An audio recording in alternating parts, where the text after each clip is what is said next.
Bonjour, je suis Maxence Oblette, je suis chef de projet à la CERL. Donc la CERL, c'est l'aménageur de la ZAC de Gratte-Ciel de Villeurbanne dans la métropole de Lyon.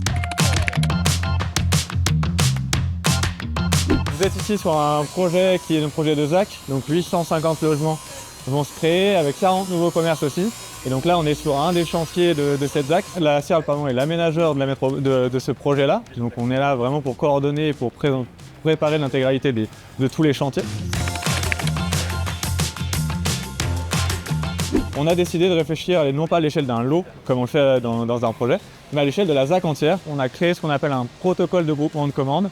Et donc on a signé avec les 3 promoteurs de la ZAC un protocole de groupement de commandes qui nous a permis de construire un marché. Donc on a créé aussi un marché en commun, un marché de gestion des déchets et de valorisation et de tri des déchets. On a créé aussi un service alliant à la fois un gestionnaire de déchets et un agent valoriste parce que pour nous, l'humain est très important sur les chantiers et si on veut un taux de valorisation matière et global très élevé, ça passe en fait par du tri et par des moyens humains qui sont présents sur le site. Notre agent valoriste est une personne issue de l'insertion. On ramène des gens à l'emploi en passant par ces gestes vertueux. Donc ils découvrent le bâtiment, ils peuvent après se former sur d'autres systèmes. Aujourd'hui sur le chantier, là, depuis le mois d'octobre 2024, on a collecté 130 tonnes de déchets, tout confondu, et on a un taux de valorisation globale de 97%, avec une valorisation matière à hauteur de 95%, une valorisation énergétique qui avoisine les 2%, et un taux d'élimination de 1%.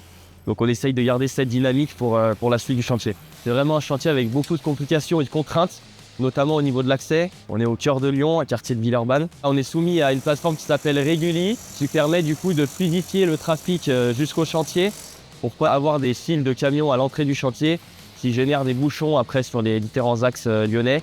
Donc le but du jeu, c'est d'anticiper les livraisons pour fluidifier au maximum le trafic et du coup la rotation des contenants pour évacuer les déchets du chantier.